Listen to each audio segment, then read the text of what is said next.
Welcome back, everybody. This is Eric here with Iraq Veteran 8888. Today, I've got a very special Top 5 Guns video for you, and I have Mr. Stephen Willeford here with me, the Barefoot Defender himself, and he is going to go over some of his favorites, and we're going to dive into this and have some fun, and I think you'll see that some of his favorites certainly overlap my favorites in terms of guns that I've always liked. So we're going to go through and discuss some of his, views in terms of which guns he likes, why he likes them, talk about the utilitarian process, all the different things, that Stephen likes when it comes to the gun world. We're going to pick his brain here and dive in. And thanks for hanging out with us, man. Thank you for having me once again. And this one's going to be really a lot of fun. And I do want to say and do kind of a little disclaimer, because to say the top 5 guns, okay, that's going to be an impossible task, because I don't even know that I know necessarily what my top 5 guns would be. And so today, actually, 3 of these guns are on my absolute gotta have wish list, and so it kind of drove that today a little bit. A lot of my true top 5 guns I already own, so like I say, and then when we hit some of the topics, you're going to hear a little bit about why I like them and why I would like to own multiples of those. That's right. So these are never in any type of specific order. We're just going to go ahead and start down the list. So they're all equal, but we'll go through, and there's always a wild card. So we do have a wild card, which will be 6 guns. But in any order you want, Stephen, go ahead and pick a gun, and let's get started. Whichever one you want to choose first. Well, I want to say that I'd like to start out with the classic 1911. John Browning's original design, 1911, and this one in particular is one of the reasons that it is on that list, is because you can't just say I want a 1911 when there's so many variants and so many things that have been done with the 1911. This one is a custom build 1911, very accurate. The old military 1911 wasn't necessarily that accurate. You used to be able to pick the old military one up and you could hear it rattle if you did. This one, there's no rattle. That's right. And the reason they rattled is they wanted them to work. You pull the trigger and it fires. And That's it right. fires 100% reliable and stuff, even if it's got a little mud or something in it. If you get a match grade like this, that everything is just hand fit, as long as conditions are great, it functions 100%. But if you threw it down in the mud, it might tend to jam or slow it down and stuff. So That's right. More competitors, more national competitors in this world that compete in pistol use 1911s, and it's over 100-year-old design. Yeah. And still is relevant today. And there's nothing like, you get today's modern polymers and stuff, but there's nothing like a hand-machined metal-to-metal firearm that weighs in your hand, that dampens the recoil, and it's just timeless. I agree. So you might be familiar with a company called Cabot Firearms, and they made a pretty distinctive thing a few years back. They had a meteorite that they machined into a 1911 slide. And a lot of people got to know Cabot by that, and a lot of the kind of odd Damascus slides they were making on 1911s. And, they're doing some really interesting stuff with the 1911 platform. The particular pistol that Stephen was holding here, this is an Alchemy Custom Weaponry, which is a subsidiary of Cabot.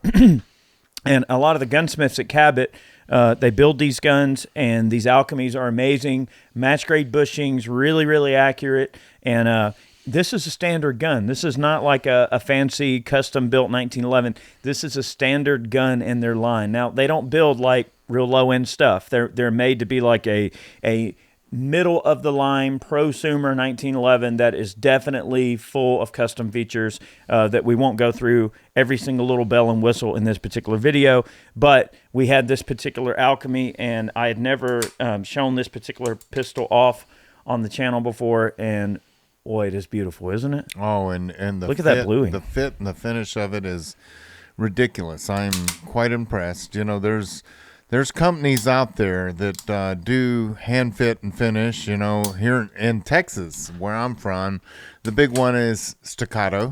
Oh yeah. I own you could call it a Staccato, but it was STI originally, and they just changed their name to Staccato. So I own one of those, and it's hand fit and finish, and it's just smooth as glass.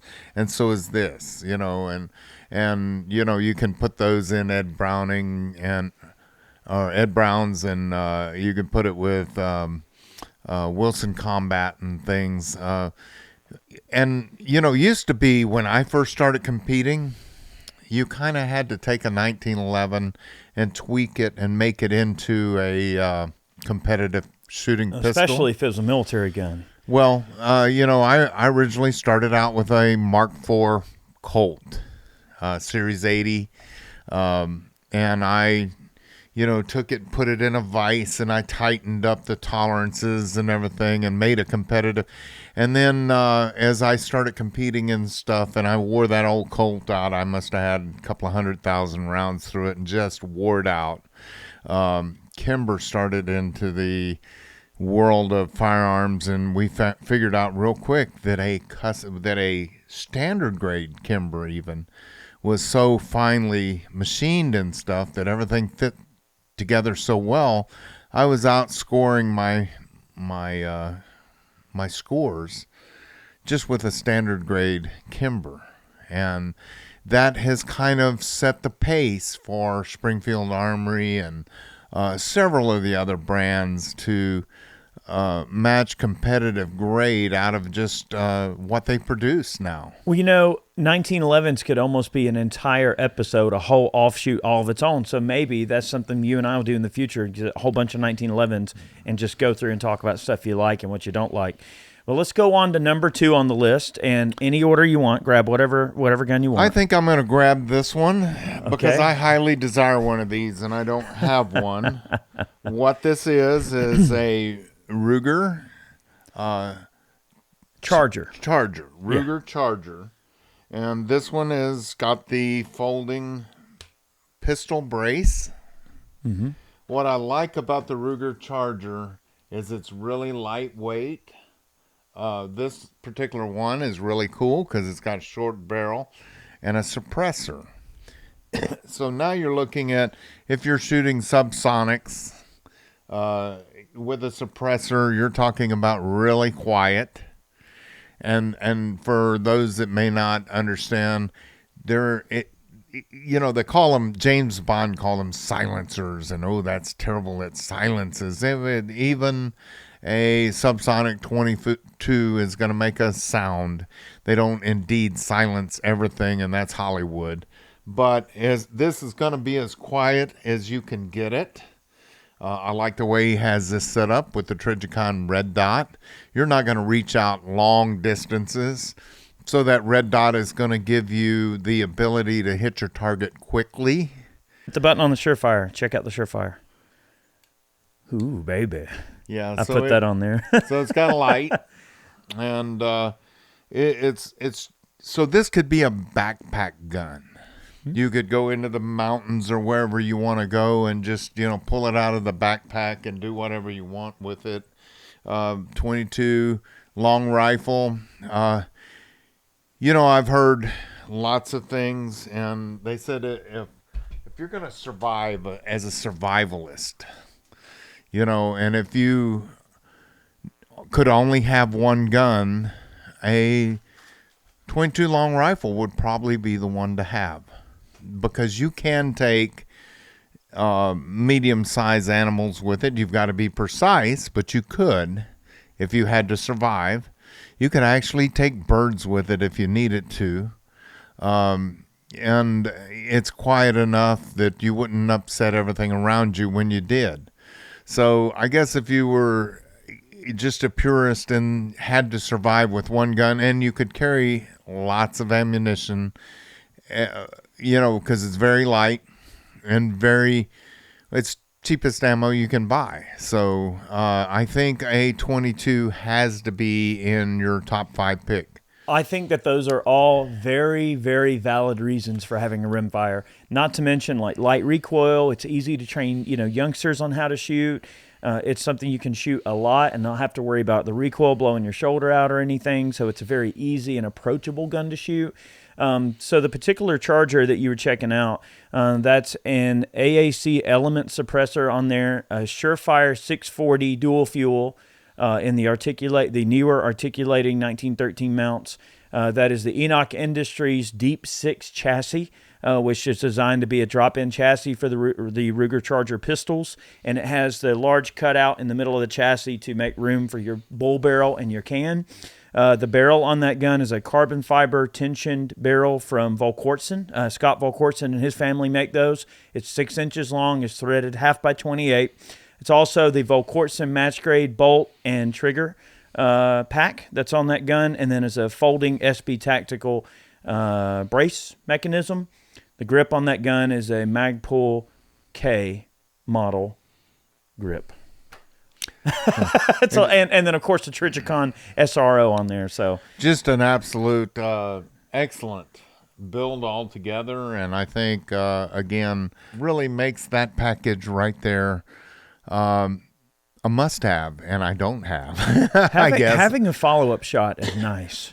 I like some autos because I like to have that quick follow-up shot. It is, and especially if you're talking about backpacking and surviving out and whatever.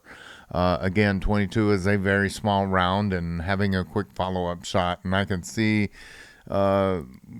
so low a recoil and stuff, being able to make really quick follow-up shots and be able to put game down or whatever you want. Awesome. So you got your 1911, you got a 22 Ruger Charger. Let's go on to number 3. Okay, we're going to go absolutely opposite with number 3. Okay. The 45. So I am a big fan of lever action rifles to begin with. There you are. And the more I deal with lever actions, the more I appreciate the quality of Henry.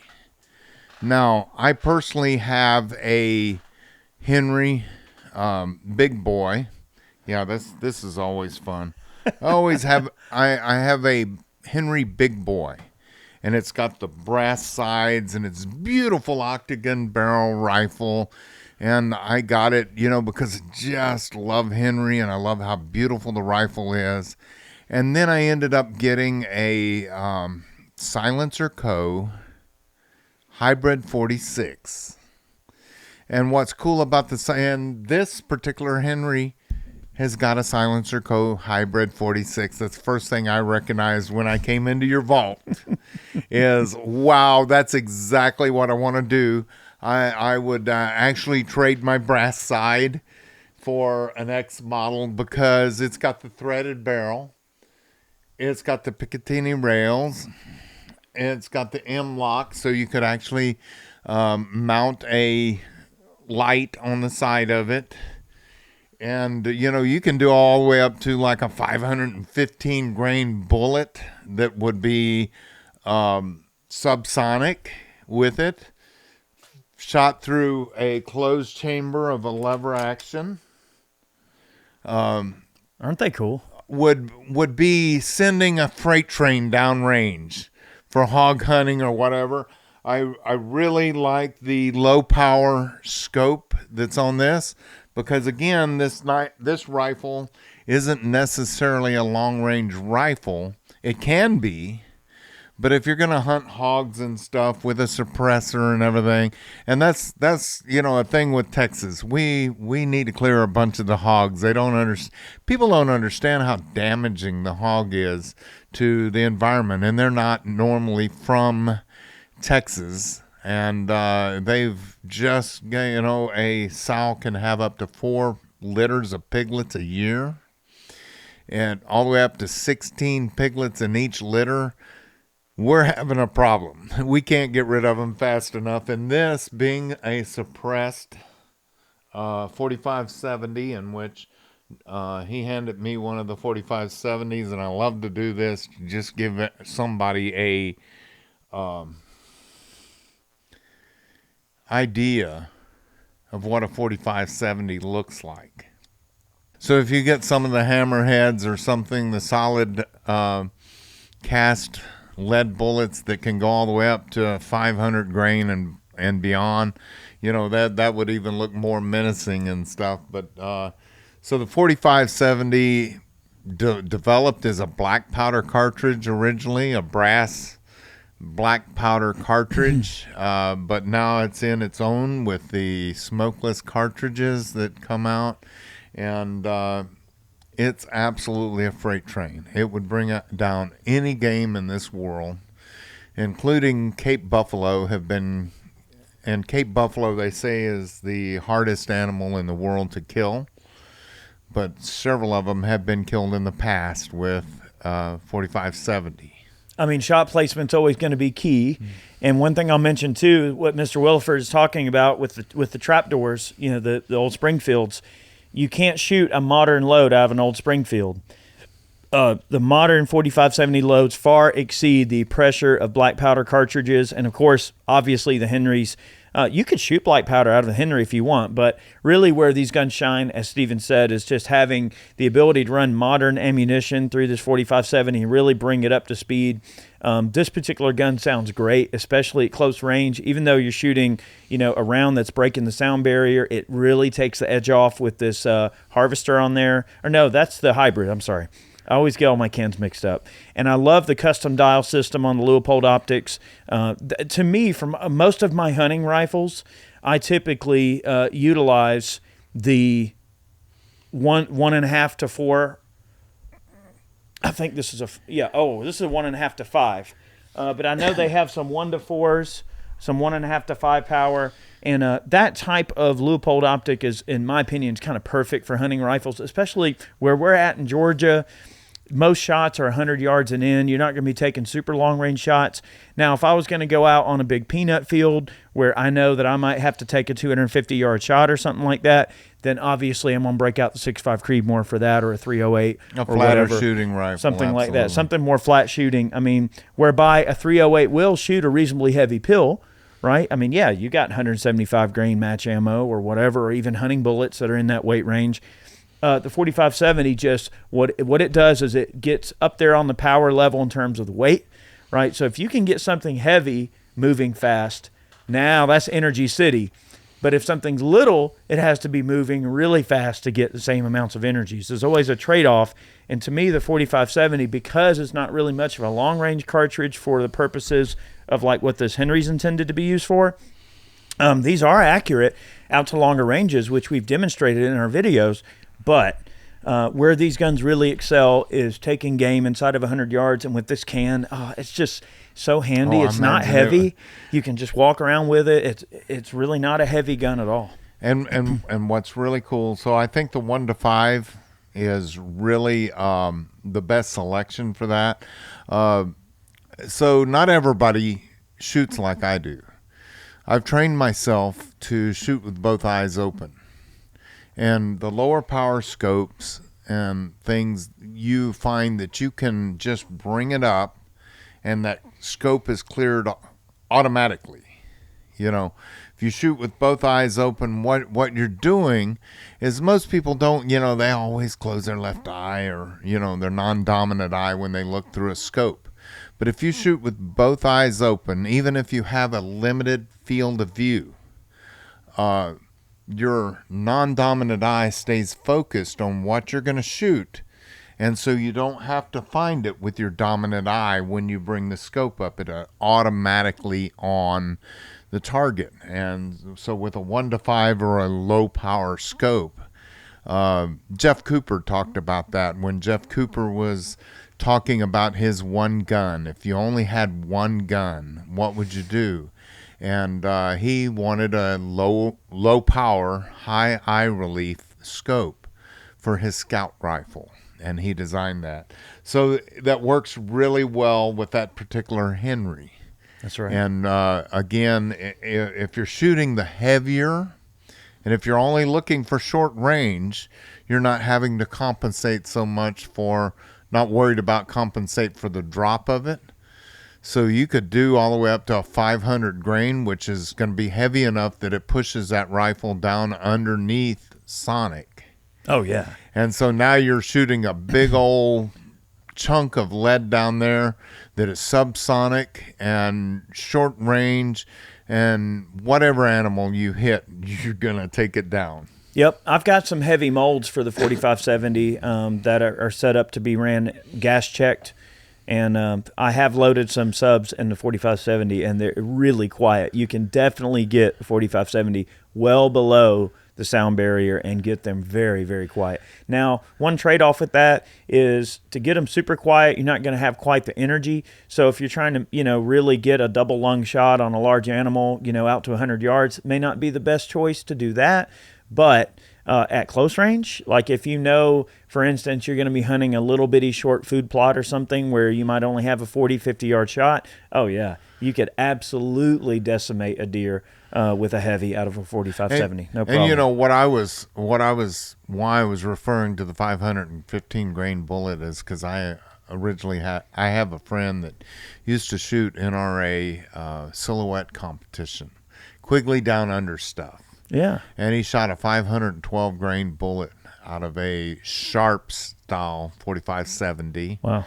Which modern Sharp style can handle all the pressures. That's right. And so he was shooting a 515 grain bullet at 1,000 yards with flip up peeps. It's a long shot for something moving that slow. Well, and he was loading it fast enough that it was like 1,200 foot per second.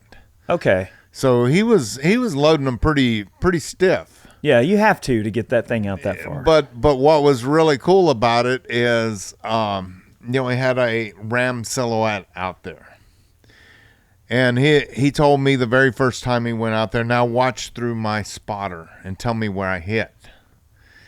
And he fired it off, and of course the silhouette competition used Pirated X or whatever it is, the black powder simulator. So I'm looking through the spotter, and all that smoke came out, and I'm like, I don't think I'm going to be able, when he fired it, and I'm seeing all that black powder smoke in front of the lens. I said, I don't think I'm going to be able to see it hit. And then the smoke cleared, and a big old plume of sand. It's like, wow.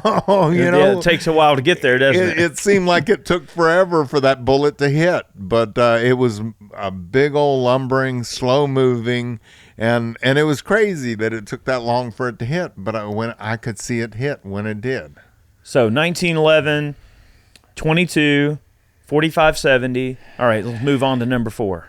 I'm going to go number 4 with a Browning high power. Outstanding. Now, I know there's a lot of variants with a Browning high power, and John Browning, in my opinion, was a genius. And I even think that maybe possibly the high power might have been even a better gun than it is, and it's ridiculously good. But if John Browning would have lived all the way his life and finished the design of the high power, he started the high power, and it was his brainchild to basically outdo his other brainchild, which was the 1911, and to improve upon it. And part of the 1911, he considered the link pin to be the weak point of the 1911. So he did away with the link pin in the Browning high power. He considered the 9mm to be a superior round over the 45, and there's going to be debate on that all the way around. But it was basically one of the first double stack 9mm. It held 13 rounds and one in the chamber originally, which at the time was over the top. So now you had 13 rounds of 9mm. And so it was the first double stack magazine and stuff. It was still a single action trigger. And I guess the ones that finished the finished the design, put the magazine safety in, which the original high powers would not fire if it didn't have a magazine in it. And that was one of the problems with the original high powers, is it had that magazine disconnect, and it made the trigger a little bit worse than what it needed to be. And now, recently, and of course, you're going to have your purists that say, if it's not an original FN high power, I don't want it. But Springfield Armory has now come out with the SA-35. So they took original Browning high power and they improved upon it. So they have got it where the hammer, the original high powers were noted for hammer bite, where it would bite the meaty part of your hand back there. And I have a meaty hand, and yes, every time I shoot one of the original high powers, I got a little mark saying, you've been shooting a high power, So Springfield Armory has apparently redesigned that part of it to where it doesn't have the bite. They've done away with the magazine disconnect, and they've even beveled the magazine well to make it where it can be reloaded quicker, and they've extended the capacity out to 15 rounds and one in the chamber. I just got to hold one yesterday. I've always, ever since I heard they came out, I really, really wanted to. And FN has now come out with a new high power design, but parts don't interchange from the original, and it's not quite the same. And the Springfield Armory parts change from the original, and it can actually even use the original 13-round high power magazines. Oh, well, that's cool they did that. So that's really cool, because the magazines, you can find them, almost anywhere. And the Springfield only comes with one in the box. I guess when they finally get caught up in all their production on it, and they're running behind. When we went, it says, man, he said the next 6 of them that come into this shop are already sold. They're gone. He said people prepay for them, and we're sitting around twiddling our thumbs waiting for Springfield Armory to come out and get them cranked out. And they're saying they wish, shout out to Springfield Armory, hey bud, I want one too. I want to find out, I want y'all to crank up the production of them so that they're out there, Right on. So I want to talk about this gun a little bit. The reason I was trying to peek at my phone, I was trying to recall the company that actually is doing the custom work on these high powers now. Just really quick, this started out as just a regular like Portuguese Browning high power, probably about I think this one's about a 82 or 81, like an early 80s Portuguese assembled high power. So nothing special on the base pistol, but the folks at Robar did some beautiful custom work on this particular pistol. This is Brandy's high power. It's had nibbixing done through and throughout to include the magazine being Nibbix, which is nice. We got some VZ grips, really nice border and texture cut on the top. This one's been cut for night sights, so it has Trijicon night sights on it. This one's had an extended beaver tail job built up on it. So that is totally not a normal beaver tail for a high power. So this was custom built. This one's had the magazine disconnect safety removed. It has a beautiful, finely honed trigger that she did fantastic work on. Superb trigger. And of course, we've got some really nice texturing on the back strap and the grip. All in all, just a wonderful high power. I love it. But what I wanted to mention is that a lot of folks don't know this, but Robar actually wound up going out of business. All right, I wanted to discuss this real quick. And Robar are the ones that did the work on this particular gun. But after Robar went out of business, so the lady that does the gunsmithing work on these high powers went and started her own company, and that's all she does now is high power customization, and she's fantastic, and she did all the work on this pistol.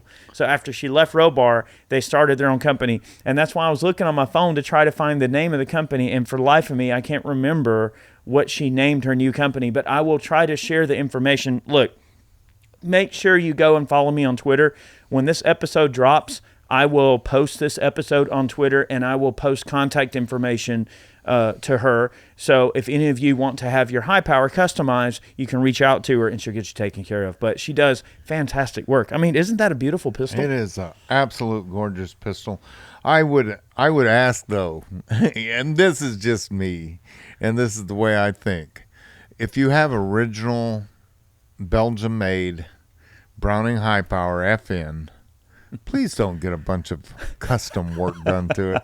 You know, Turkey is making a very, very good copy of a high power and good steel and everything else. And even a Springfield Armory, because it doesn't have it's not one of the originals. That's right. I would say go out and if you have to have a custom high power like this, go out and get one of the reproductions that have the same, as good a steel and stuff in it, and take it in there and do it. But it's almost sacrilege to me to take one of the original Browning high powers. Yeah. The FN. And, well, that's why this Portuguese one's perfect. Yeah, I know exactly. It's a Portuguese. It's not going to have the collectability of the original Belgium-made high power. So go get one of the Portuguese. Go get one of the Turkish ones. Go get a Springfield Armory. And I don't have the Springfield Armory is not going to have the collectability. And that's just me. Do what you want. That's right. But it just almost seems like a shame to me when you take something that is an original classic and yes, you make it into something better than it was, but it's still not the classic. So if any of you guys ever end up getting like a slotted English high power with tangent sights customized by this young lady, let us know. I'd like to see that. So and just to really rub it in, I'd like to see that. Okay, so we're going to move on to number 5 on the list. Okay, and here it is. We're going to choose America's gun. Right now, we're fighting a battle. GOA is fighting a battle. We're fighting a battle to keep this as mainstream as we can, and to keep the liberals that have no education about what an AR-15 is. It's a modern sporting rifle. An AR-15 is not an M16. It is not words matter in this world, and the Democrats know that more than anybody else. And when assault weapon lost its bite, lost its fear, now they want to call them these weapons of war on our streets. First off, I do believe there's a place for full automatic M16s in civilians' hands. Let's get that right up and out of the way. The NFA Act was a travesty. It was an infringement on our Second Amendment, and I think the NFA Act banning full automatics, banning suppressors, and banning short-barreled rifles and shotguns and stuff is a travesty, and it's an infringement and should go away. But that being said, an AR-15 is a modern sporting rifle. I was just recently on a radio show with a liberal, and I do 4 to 5 radio shows a week now, and I do 4 to 5 radio shows a day when I'm not traveling, and probably 1 to 2 podcast or television shows a week now. And I was on one with liberal radio host, and he called it a weapon of war, and I said, never has an AR-15 served in war. You give a Marine an AR-15 and tell him to go into battle, he'll throw it in the dirt. and this particular radio show host says no one hunts with an AR-15. I said, excuse me, I do. You hunt with one of those weapons of war? I said, it's not a weapon of war. Yes, I do. You know, what really gets me, Stephen, is when people really get hung up on semantics. That's what destroys me. Is everything gets to a point where it's a narrative. You know, the anti-gun side of the equation, Stephen, they say, well, it's a weapon of war. It's an assault weapon. Nobody needs that or whatever. Our side says, well, no, it's a modern sporting rifle. You know, I'm sort of the kind of person, I kind of get into the ballpark where I feel like, well, why argue semantics? Like, it's a rifle. It's simply a rifle to me. Like, I have owned variants of the AR-15 since I was about 14 years old, right? I had an AR when I was 14 years old. I had a Ruger 1022 when I was 11. I had a pump action 20 gauge shotgun when I was 10. I had a single shot handy rifle when I was 9. I had various pellet guns and BB guns from the time I was old enough to carry one. I've been around guns my whole life. So to me, when people say the semantics of, well, we're going to call it this, we're going to call it that, I feel like that's isn't it almost a little counterproductive to even engage with them in the way that, oh, well, we're going to come up with a counter term to your bullcrap counter term. Like, to me, it's just a rifle. It's a very handy and utilitarian rifle. Absolutely. You can carry it easily. It's easy for a small frame person to shoot. Someone who has weak upper body strength can shoot it. It's easy to hold. It's easy to shoot offhand. It fires a reasonably powerful enough cartridge to take out a wide variety of different game. You can use it for self-defense. You can use it for home defense. You can use it as a road gun. There are you can compete with them. Or you can use it to put down a tyrannical government. Right. Or in your case, Mr. Willeford, you can use this rifle to stop a crazed mass shooter. Absolutely. To stop someone that is murdering people in your neighborhood. The day that you chose to do something, you grabbed your AR-15. You didn't grab a shotgun. You grabbed the tool that you knew was the best thing for the job. When someone's trying to commit evil, you grabbed your anti-evil device. And that's what an AR-15 is. It allows good people to stand toe-to-toe with evil people. And see that's the thing too, is I competed with an AR-15, shooting bowling pins, swing targets, moving and doing things like that. And this is another reason why, if you're going to have a top 5 list, this particular rifle has to be on it. Mm-hmm. Is because it's Legos for men. you can create it however you want to create it. I was suggested that we needed to talk about this a little bit. What did I use that day? I used a Spikes Tactical lower receiver. It was a stripped lower receiver, so it just started out live, and the only thing is it said Spikes Tactical on the side. And I did that because they kind of create good quality lower receivers and stuff. But, you know, I don't care whether it's Spikes Tactical or Palmetto State Arms. You know, a lot of people kind of turn their nose up at a PSA. And my thing is with that attitude is, first off, the lower receiver, I don't care what you think of the lower receiver. All it does is hold the sum of the rest of the parts together. And then I created my own with a thin chrome moly, chrome lined Wilson barrel. And the reason I wanted the chrome moly is because it was lighter than carbon steel. And it actually holds up better than stainless steel, but not as good as carbon steel until you chrome line it. And then when you chrome line it, now it's going to hold up just not only in my lifetime, but my children's lifetime, because chrome lined barrels, and that's what the military uses, just you never can shoot them out, and at least not in a couple of lifetimes, you know. So I wanted light, so I went with a chrome moly, chrome lined Wilson barrel. I went with a Rock River varminter trigger, because it was a 2-stage varminter trigger, but And you've got a lot of the drop-in triggers that just come in, box form and stuff. But I believe, like the triggers that come in parts that you put them together are more reliable, for the most part, I believe, The simpler design is, probably the better it's going to hold up, right? And certainly a lot cheaper, too. You can get into some really fine triggers with those box triggers. Timney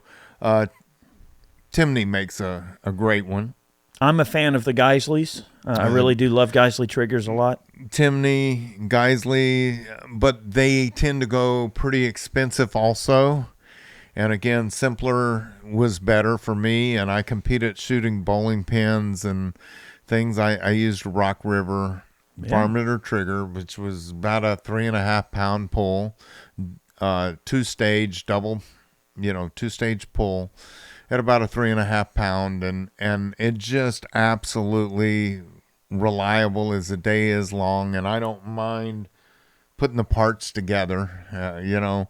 It's funny because I take friends to gun shows and we pick up parts to build a rifle, and they're just, if they don't know much, they're just big wide-eyed when you hear you need this and you need that and you need this, and we go from table to table, and they end up with a sack of parts, and one time I called my wife said, "When are you going to be home?" And I said, "Yeah, we're headed home right now. It'll be about an hour." And by the time I got home, she already had my mat rolled out on the table and all my punches and all my...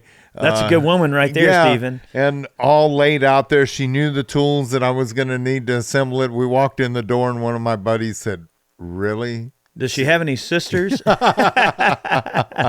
awesome. I married the greatest lady in this world, and she had all my stuff laid out on the table, and we assembled this friend's gun right there, and I was instructing him how to put it together. That's awesome. And he put it together, and I said, "Now you built your own rifle."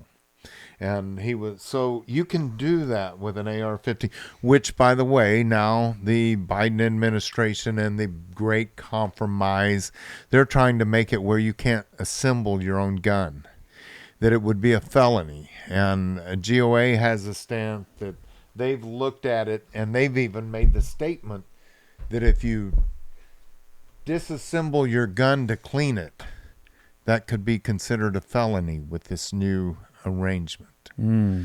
And I have a problem with that.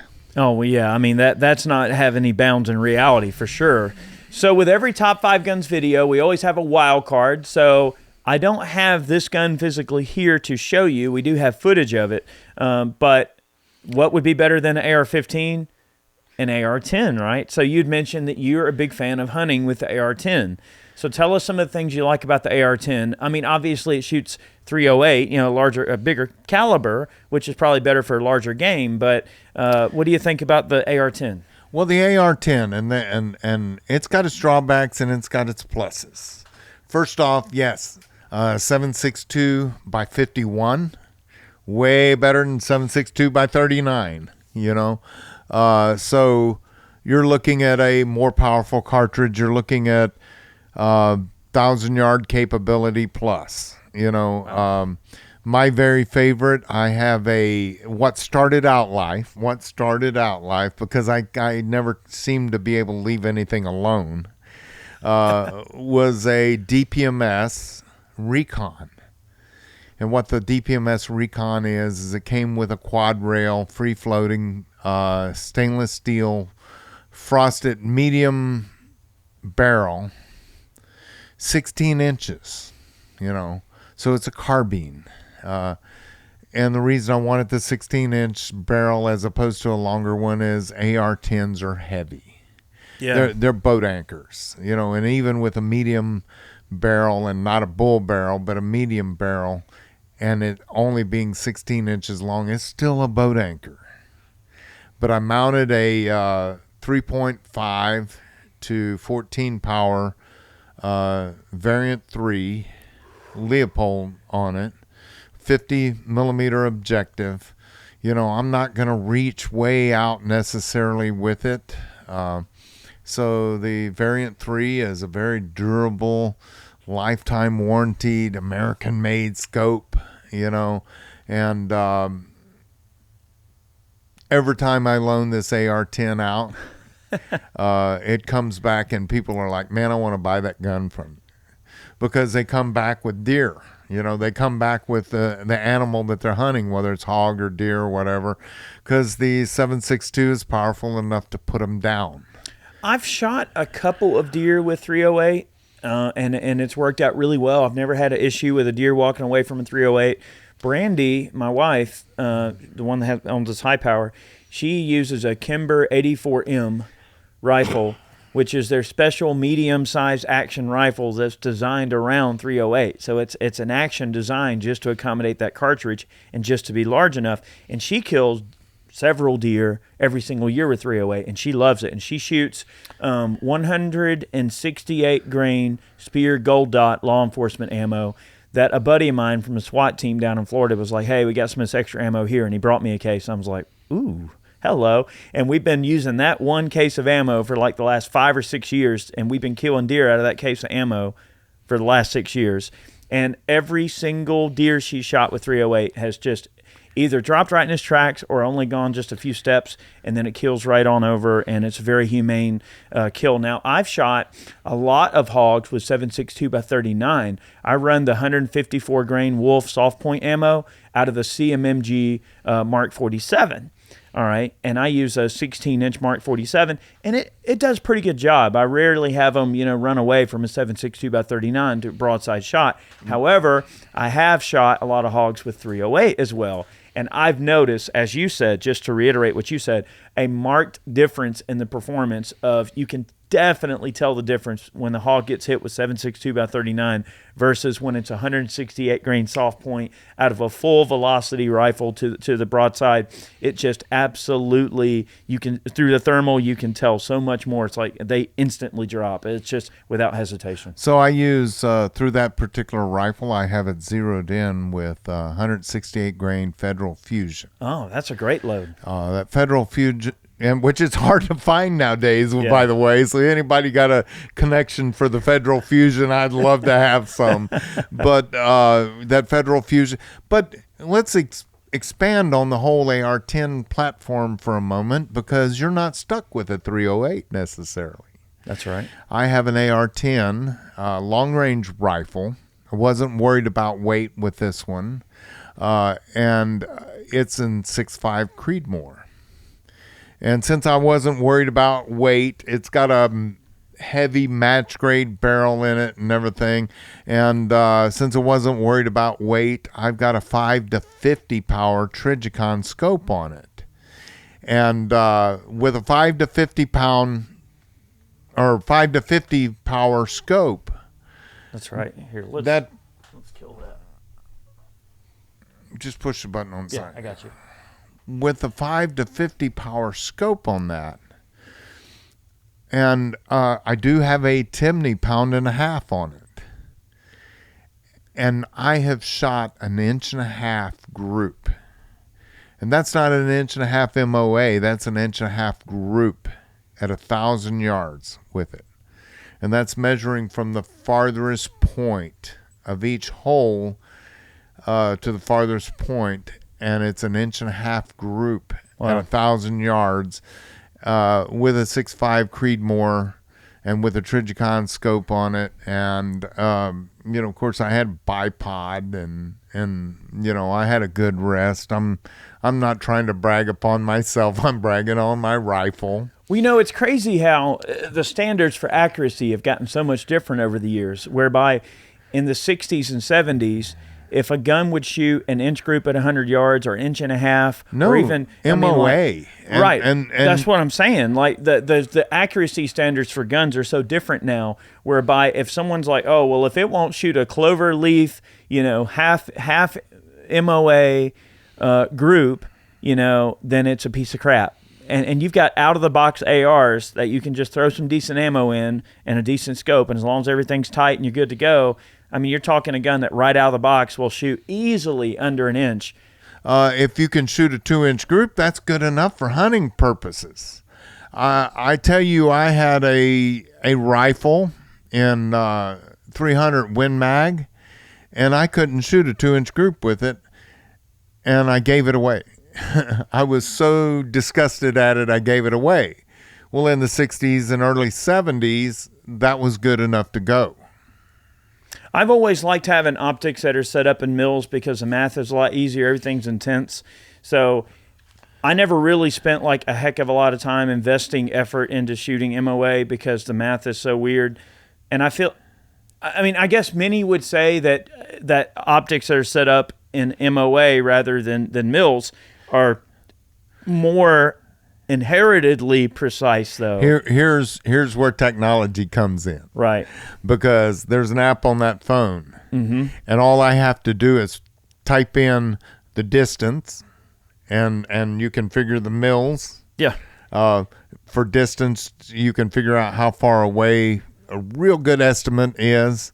You type that in, how far away your target is. Right. You type in your bullet and stuff, Well, and then hit.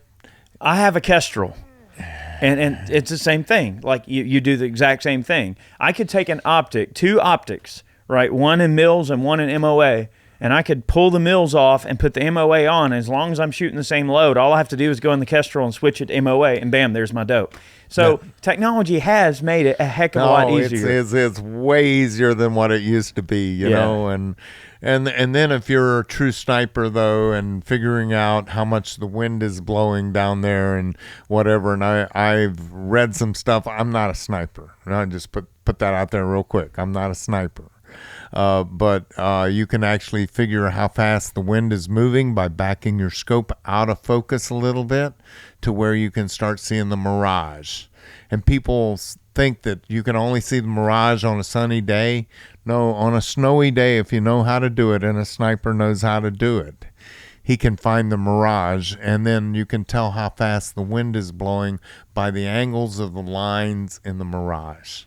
And I read about it and stuff, and obviously I'm not a sniper, but that's how they do that too. I guess it would be really interesting, to end this video and mention about a point that would be good to make would be that long-range shooting has probably never been more accessible to a wider group and wider variety of people than now.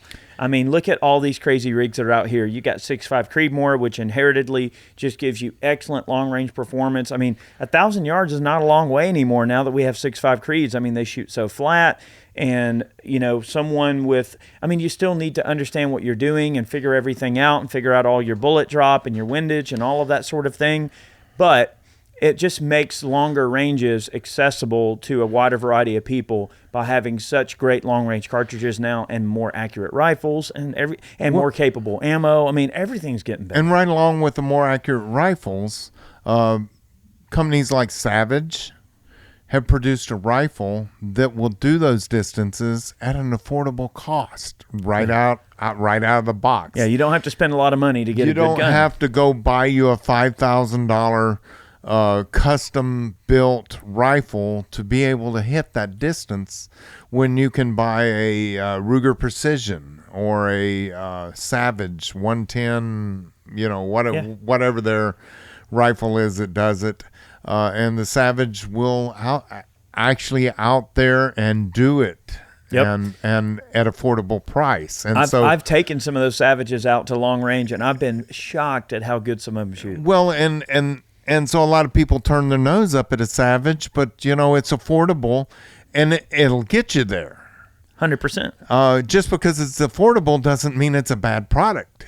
That's right. And it can get you out there, and you can start enjoying the long range shooting and things. And now it used to be, oh, you can't do it with a semi-automatic. It has to be a bolt action. And nowadays, the AR-10, which this started as an AR-10 discussion, has now gotten out there where an AR-10 and a semi-automatic platform can reach out there. And like I said, I shot an 1.5-inch group at 1,000 yards with an AR-10, where in the 60s and 70s, oh, you can't do that with a semi-automatic. That's right.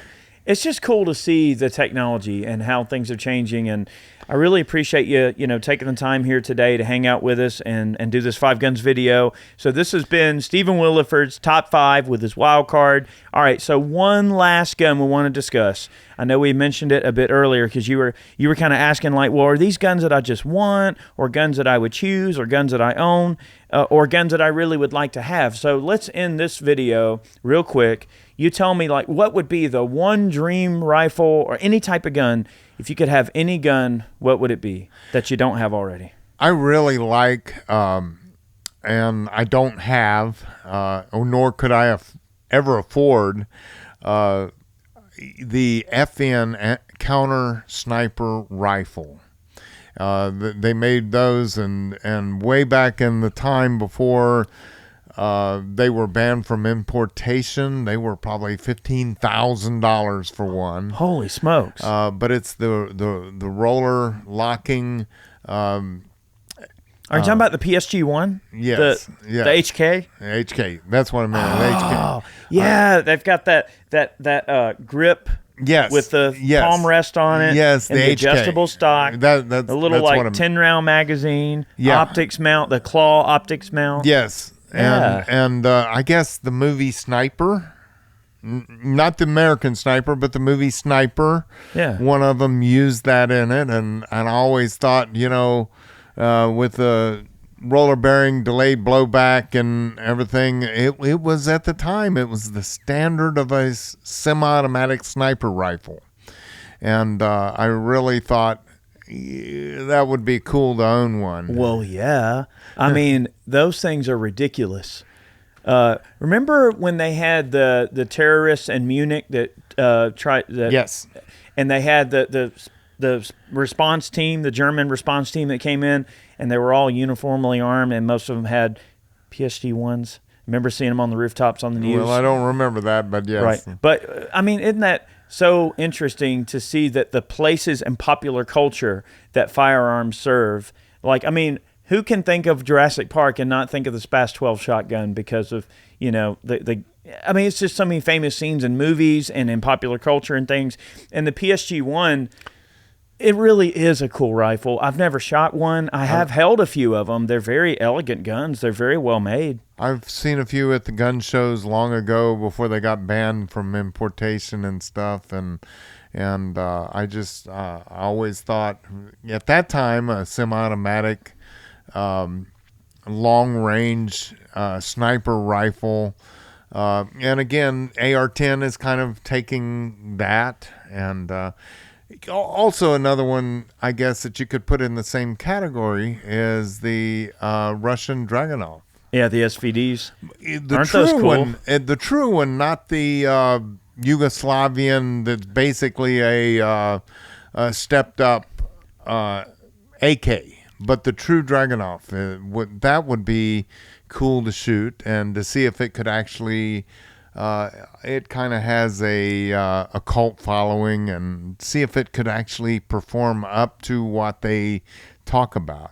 I think for me, like, that gun would be the Swiss PE-57. Now, we could go down this rabbit hole of really obscure ones. We're moving on a different rabbit hole. We could certainly go down another rabbit hole, but I wanted to get an idea of like what your dream rifle would be if you could have any rifle, and that is cool. That PSG-1, that's not one I hear as often. I probably hear more people say an SVD or a PE-57 or something to that effect.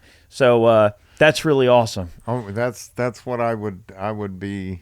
That'd be kind of a dream. Well, I really appreciate you hanging out here with me today, Stephen. You're a very colorful fellow, and the things that you've been through are very, very extraordinary. And if you guys haven't, seen it already, we have a full interview with Stephen up on the channel where he talks about his story, what happened in Sutherland Springs. We're not going to go into detail here, but if you want to check that out, I'll put a link in the description box below to that video, and you can reference it. You need to hear his story. It's really special, and I think everyone needs to know what Stephen Willeford did in Sutherland Springs. Now, we're going to let you guys get back to it. Thank you so much for watching today's video. We hope you enjoyed it. Go over to Ballistic Ink and pick yourself up a snazzy new t-shirt. That's one way you can support our efforts.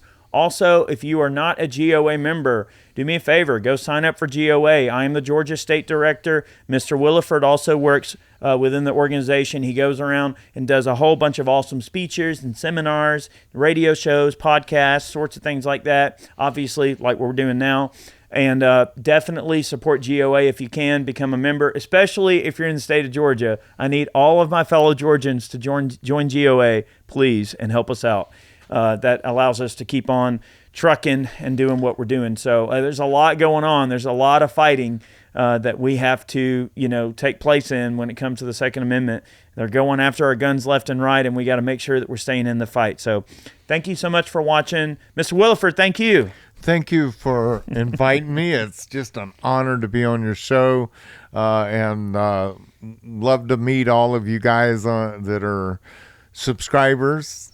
And we'll see you out there. We're speaking nationally, which, by the way, you can go find out where I'm speaking at gunowners.org. Awesome. Thank you very much for joining me. Y'all have a good one. See you next time. God bless.